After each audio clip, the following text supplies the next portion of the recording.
Ассалаумағалейкум достар, сіздермен бірге Марфуға Шапиян, әдеттегідей менің каналымда жүздесіп отырмыз. Мен бүгін сіздерге балаларға оқуға ұсынатын 3 кітап туралы айтып бермекшімін. Өйткені маған көптеген ата-аналар жазады, балаларыма қандай кітап кеңес берсе болады, қандай кітап оқуды ұсынасыз деп. Міне сол кісілерге жауап ретінде осы видеоны жазып отырмын.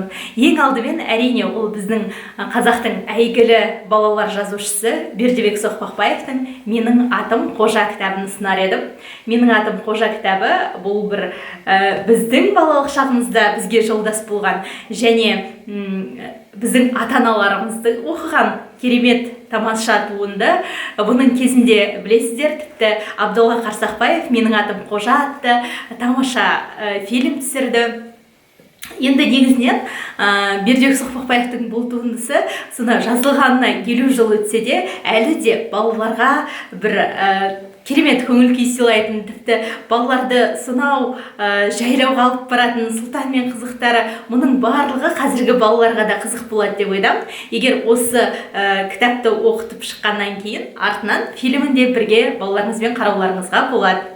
Ал екінші кітап ол менің сүйікті жазушыларымның бірі Сайын Мұратбековтың «Жусан иісі» атты кітабын айтар едім.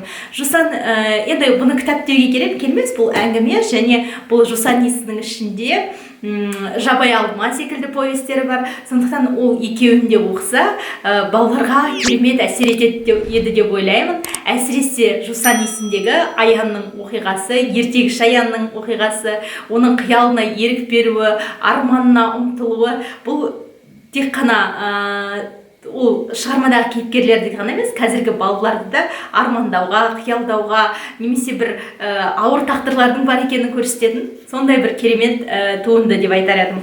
Ал енді үшінші кеңес беретін шығарма балаларға ол Николай Носовтың «Дым білместің айға саяхат» атты кітабы. Мұны да мен бала күнімде оқығам, керемет әсер қалдырған. Бұл ертегі деп ойласаң да, бір адамның қиялына, баланың әсіресе қиялдауына бір керемет үлес қосар еді, және өзі күліп отырып, езу тартып отырып, бір оқып шығатын туынды. Осы 3 кітапты балаларыңызға ұсынамын.